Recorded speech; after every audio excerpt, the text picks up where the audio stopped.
Cada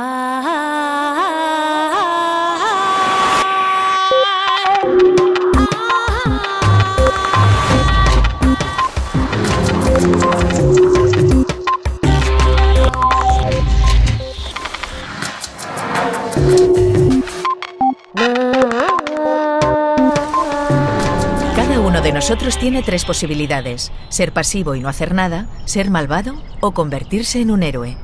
Philip Zimbardo. ¿Sabemos de qué seríamos capaces en una situación extrema a la que nunca nos hubiéramos enfrentado? ¿Somos realmente quienes creemos que somos? Hace más de 30 años, el psicólogo Philip Zimbardo quiso ver qué sucedía si se colocaba a gente buena en un lugar malvado. El experimento de la prisión de Stanford se le fue de las manos y tuvo que ser interrumpido a los pocos días de empezar. Sin embargo, bastó para ser mundialmente famoso y para demostrar lo mucho que el entorno puede cambiar a las personas. Hoy, el propio Zimbardo le cuenta a Eduardo Punset cómo se desarrolló el cruel experimento y qué conclusiones se extrajeron acerca de la naturaleza humana.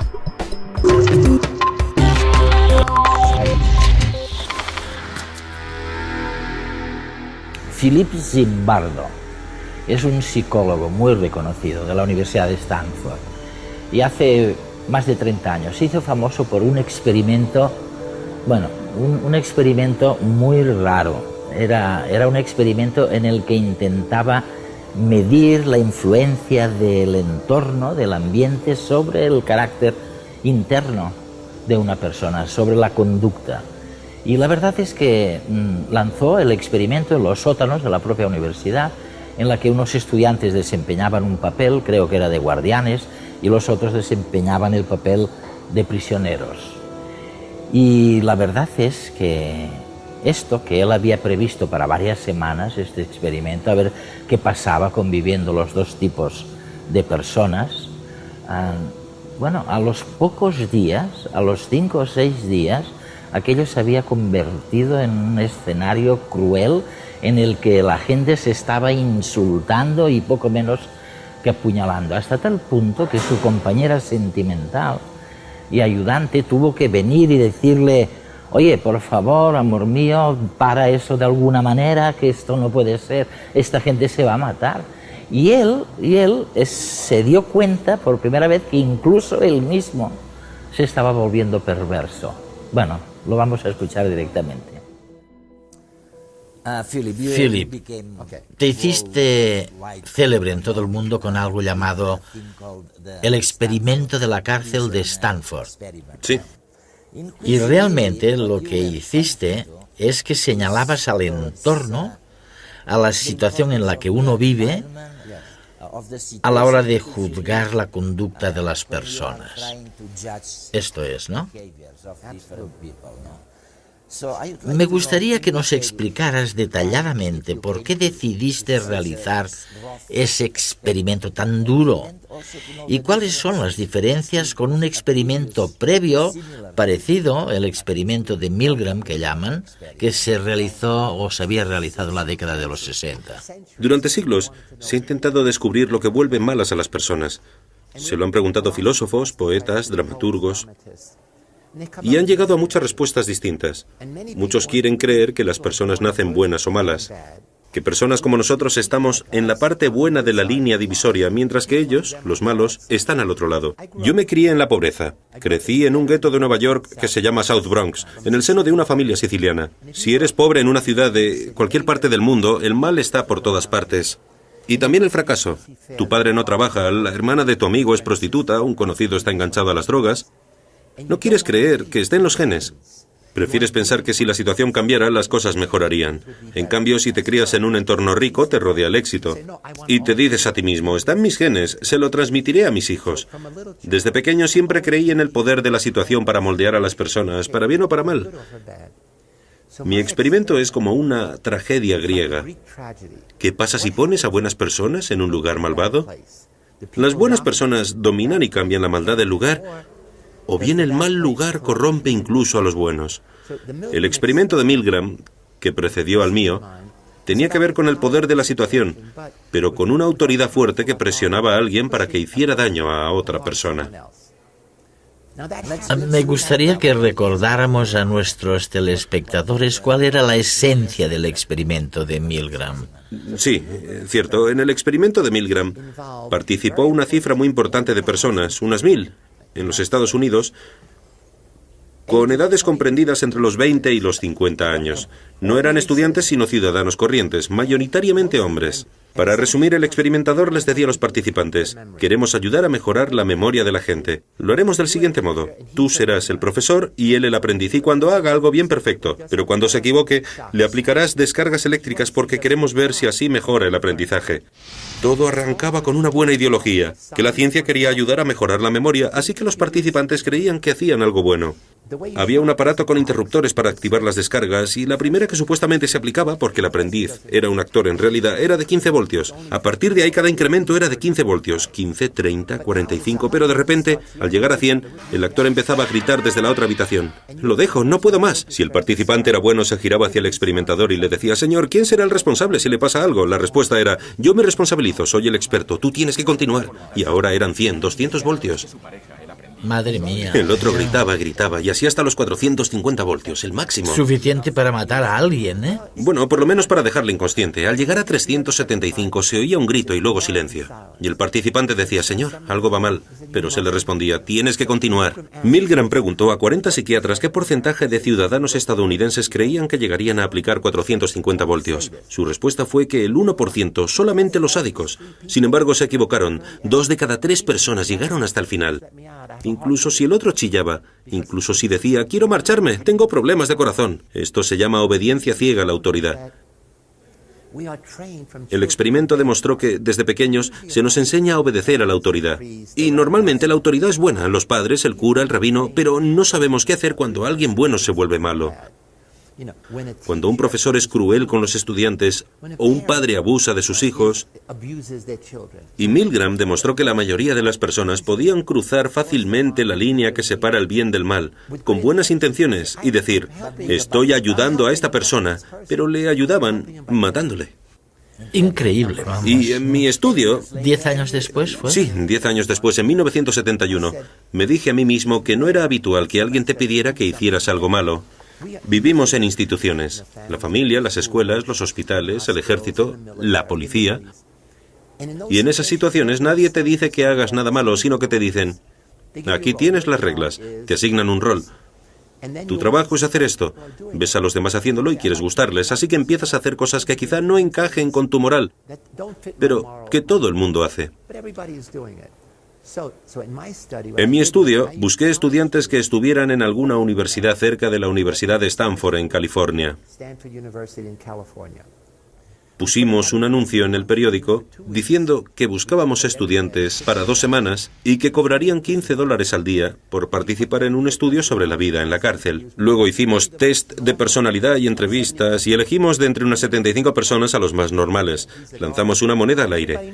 Él será recluso, el carcelero, y todo el mundo sabía que era un experimento, pero para hacerlo más convincente, hicimos que la policía detuviera a los chavales que iban a ser reclusos, que fueran a su casa, a la universidad o a donde fuera, uniformados, y les dijeran: fulanito, quedas detenido por robo a mano armada, acompáñame. Luego los esposaron, subieron al coche y encendieron la sirena. Incluso sabiendo que no habían hecho nada, se sentían culpables.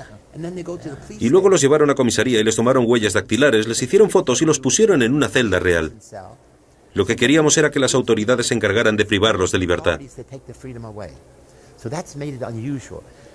A continuación, los policías les vendaron los ojos y nosotros los subimos a un coche y los trasladamos a nuestra cárcel. Y cuando les quitamos la venda, ahí estaban desnudos y con todo el mundo burlándose de ellos. Les pusimos nuestro uniforme y empezó el experimento. Los guardias habían llegado el día antes porque queríamos que sintieran que era su cárcel. Les dimos bonitos uniformes, porras, silbatos, esposas y también gafas de sol reflectantes para que nadie pudiera verles los ojos. Queríamos que los carceleros fueran anónimos y que todos tuvieran el mismo aspecto. El primer día creíamos que no pasaba nada, porque los guardias eran buenas personas. Era 1971, eran hippies, activistas de los derechos civiles. Cuando llegaron y les preguntamos si querían ser carceleros o reclusos, nos dijeron: no quiero ser guardia, no voy a la universidad para serlo. Algunos incluso dijeron que los policías y guardias eran todos unos cerdos. Era la época. Así que no eran malas personas ni querían ser carceleros. De hecho, al principio no había diferencia alguna entre guardias y reclusos. Además, se les asignaba el papel lanzando una moneda. Todos lo sabían. Los presos no habían hecho nada malo, era un experimento. Sin embargo, al cabo de 2 días los guardias empezaron a decir que los reclusos eran peligrosos y que había que aplacarlos. Y es que durante el segundo día los presos se rebelaron y dijeron que no querían llevar números ni gorrillos absurdos en la cabeza y empezaron a insultar a los guardias, que me preguntaron: ¿y ahora qué vamos a hacer? Yo les dije: es vuestra cárcel, ¿qué vais a hacer? ¿Eso es lo que les dijiste? Sí, es vuestra cárcel. En cada turno había 9 presos y 3 guardias. Y me dijeron que tenían que llamar a los guardias del resto de turnos. Y entonces los guardias utilizaron la fuerza física para controlar a los presos, que según ellos eran reclusos peligrosos. Nada de estudiantes, nada de un experimento.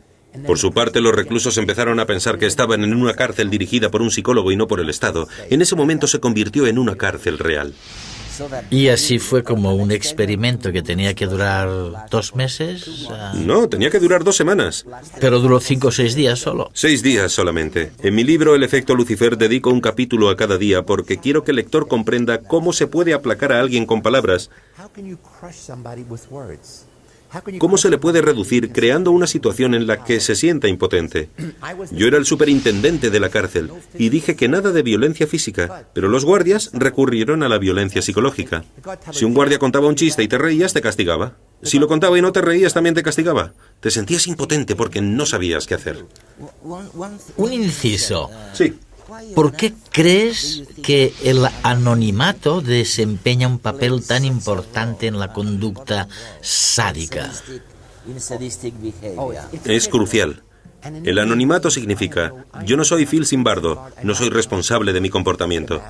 Me pongo una máscara, una capucha, como los terroristas. Si se roba un banco, se esconde la identidad. Pero si lo haces durante suficiente tiempo, pierdes la identidad y te conviertes en la máscara.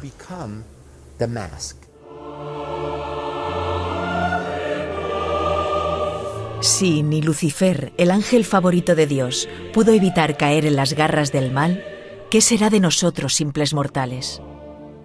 Es inquietante que a veces personas normales, de naturaleza buena, se transformen en verdaderos demonios, capaces de infligir las más horripilantes torturas y muertes a sus congéneres.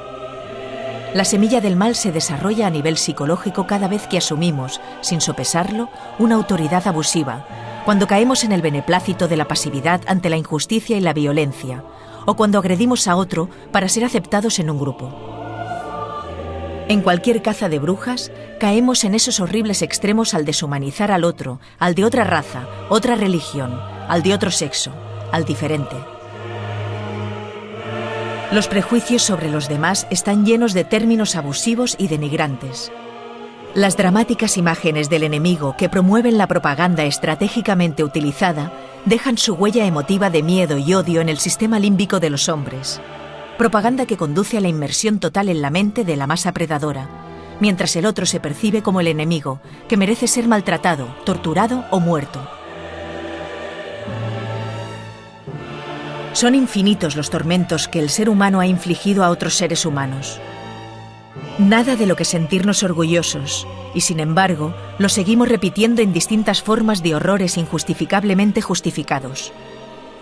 Quizás sea bueno ser consciente que la fuerza del verbo corrupto, del insulto y la vejación se esconde incluso detrás de cada cotilleo o comentario malsano hacia los demás. Y hacen falta, como decía el psicólogo Richard Wiseman, 5 buenos gestos para contrarrestar el dolor de cada una de nuestras críticas o insultos.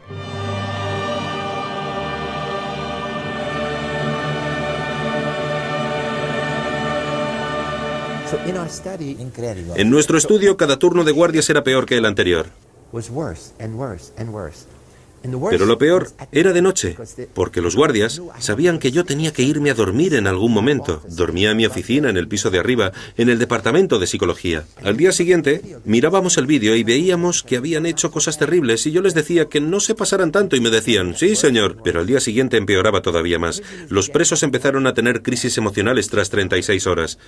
Cada día un recluso distinto se venía abajo y teníamos que llevárnoslo al médico. Las crisis tenían una duración limitada porque cuando los sacábamos de la situación y les quitábamos el uniforme volvían a la normalidad. Al final del estudio dedicamos un día entero a hacer balance. Nos reunimos con los reclusos y luego con los guardias y finalmente todos juntos. Les dije, todos hemos hecho cosas malas, yo incluido, porque yo me había convertido en el superintendente, no en el psicólogo. Había visto cosas terribles, las había permitido y terminé el estudio tras 6 días.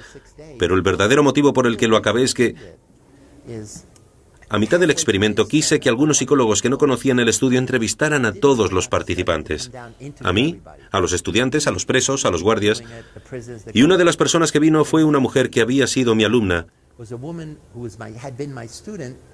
Había obtenido el doctorado en Stanford y estaba a punto de ser profesora en Berkeley. Y yo justo había empezado a salir con ella. Llegó y le dije, mira esto, ¿a qué es interesante?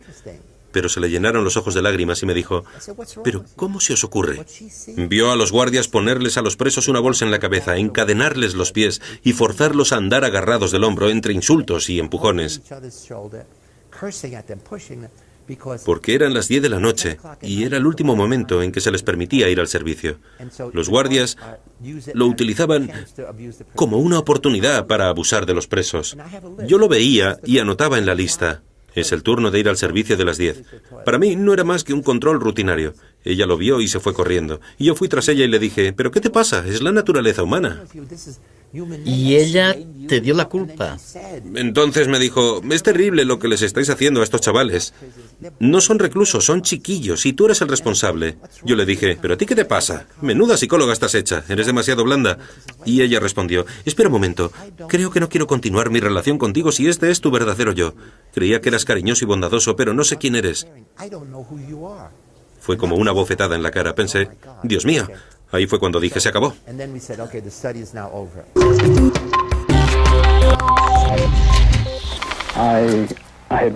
Me creía incapaz de ese tipo de conducta.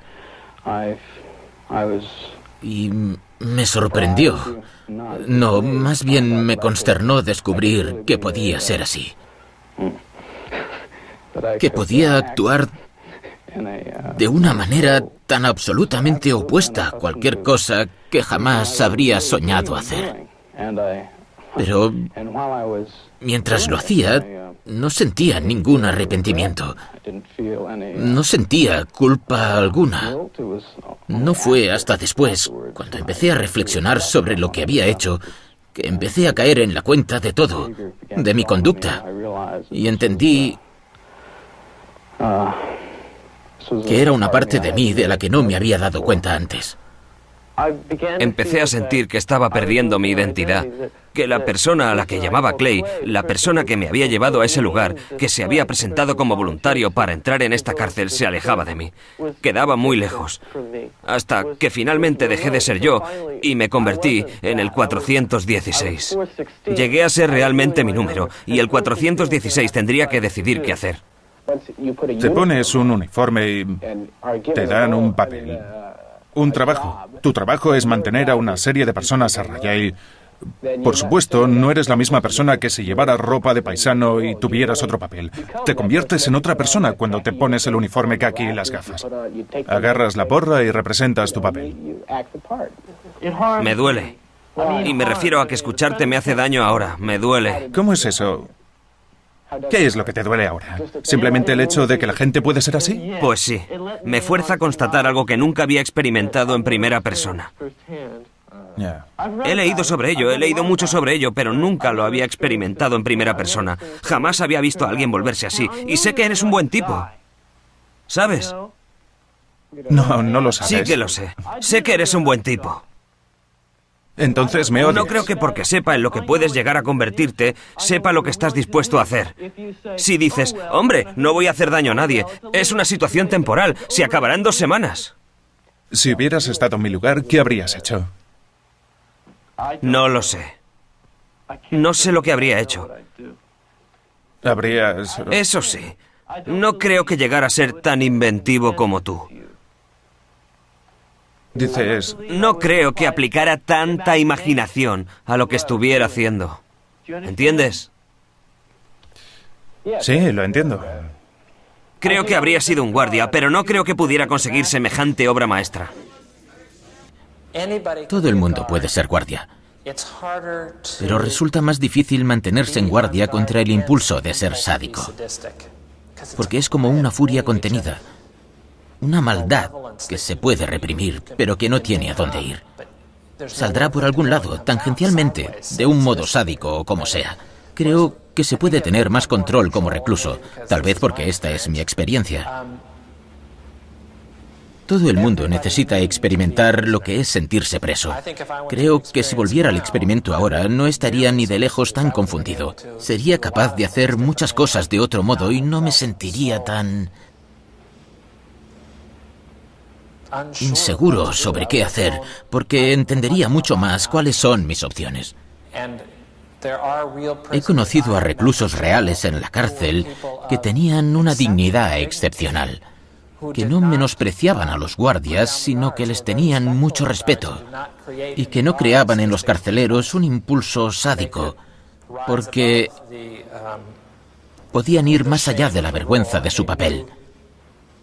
Sabían mantener la dignidad dentro de esa situación.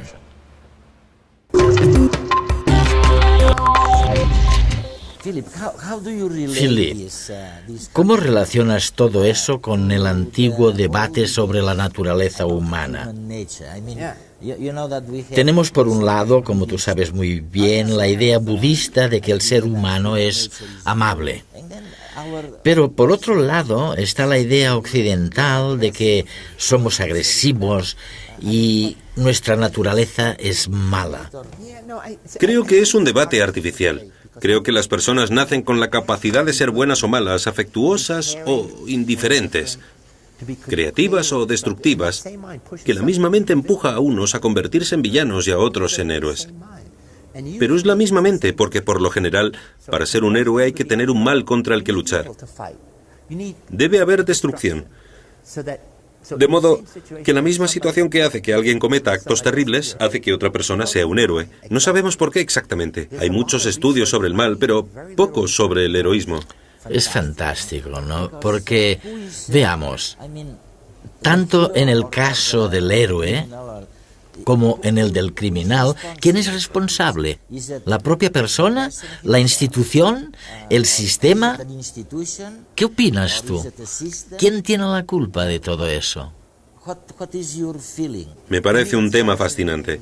En el Holocausto teníamos a los nazis que asesinaron a millones de judíos, gitanos, homosexuales.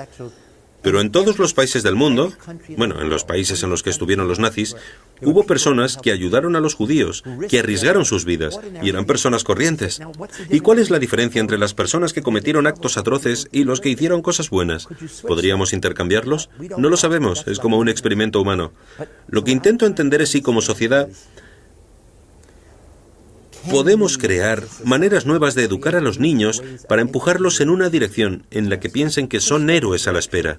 Un héroe puede ser la madre de alguien. Un héroe es alguien que ayuda a los niños de África cada día y hace de eso su trabajo. Así que hay que ensalzar a los héroes normales y corrientes. De hecho, quiero crear una enciclopedia de héroes en Internet, en la red, como la Wikipedia. Y ya he empezado. Tengo unos 1000 perfiles con fotografías e historias. Quiero animar a la gente de todo el mundo a que diga, he aquí mi héroe. A que nos mande información. Queremos tener todos los héroes históricos, los famosos como Aquiles y Agamenón. Pero también los héroes más corrientes. Que alguien nos diga, ahora os contaré por qué mi madre es una heroína, y nos envíe la historia, para tener en un lugar disponible a toda la gente del mundo esta enciclopedia de héroes.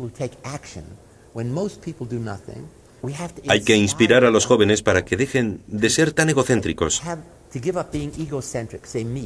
En Estados Unidos tenemos toda una cultura del yo. Ya lo decía esa canción de Frank Sinatra, tengo que ser yo. Pues no, los héroes dicen, tengo que ser nosotros. Hay que empezar a pensar cada día qué se puede hacer para hacer sentir especiales a los demás. Decir un cumplido, hacer un pequeño favor. Mientras esperas para convertirte en un gran héroe, debes preguntarte, ¿qué puedo hacer cada día para ser un héroe pequeño?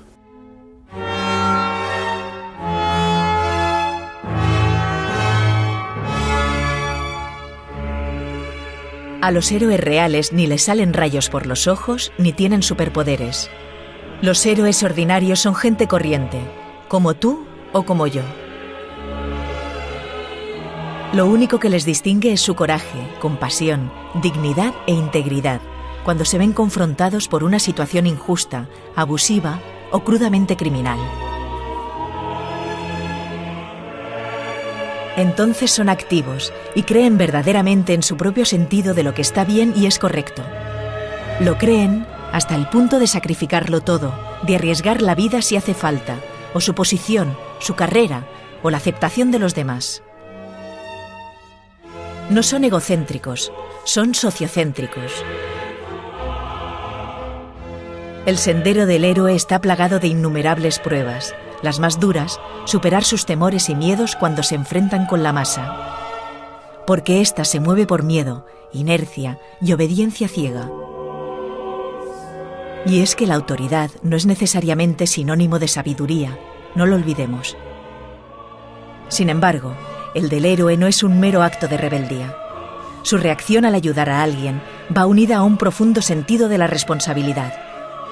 No busca el interés, que lo compensen, ensalcen o hablen de él. Para estas personas su acción no es más que el resultado de lo que es lógico y normal. Es sencillamente lo que todos deberían hacer. Al final del camino, la ganancia del héroe es haber recuperado su alma, haberse convertido en un auténtico individuo. Recuerda que tú también llevas un héroe dentro, esperando salir si alguna vez es necesario.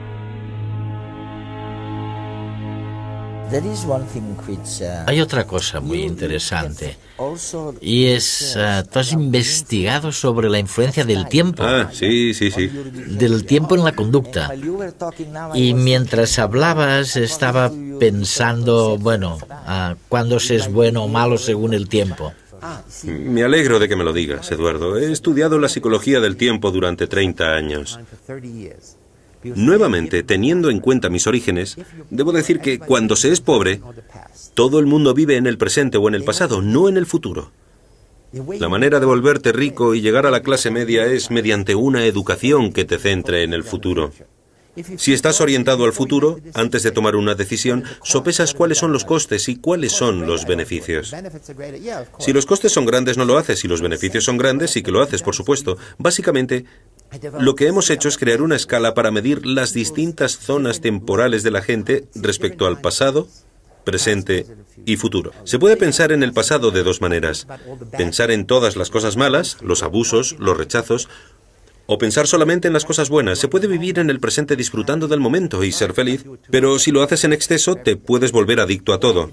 Si eres pobre, puedes convertirte en un fatalista del presente. Nada de lo que haga va a cambiar las cosas. Entonces no planearás nada, porque tener planes o no tenerlos no cambia nada. Lo que hemos demostrado es que estas zonas temporales distintas tienen una gran influencia sobre nosotros, sobre la gente con la que nos asociamos, el tipo de trabajo que buscamos, las probabilidades de meternos en líos y cometer delitos.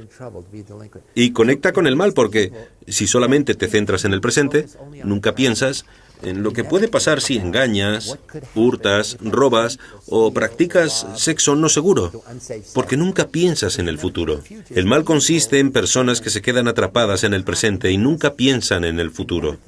Nunca piensan. Si violan a una mujer porque quieren sexo, ¿qué es lo que pasará con esta mujer durante el resto de su vida? Nunca piensan en la mujer en el tiempo, solamente en su propio placer aquí y ahora. Me planteo entonces cómo podemos empezar a entrenar a las personas para que tengan una perspectiva temporal equilibrada, que no se centre excesivamente en el futuro porque entonces te vuelves adicto al trabajo. Claro. Que no sea negativo sobre el pasado, sino positivo, porque lo positivo del pasado son tus raíces, tu familia, tu cultura en el tiempo, tu identidad. También hay que tener un poco de hedonismo del presente en momentos seleccionados. Al acabar el trabajo, date una recompensa. Este es el equilibrio temporal ideal.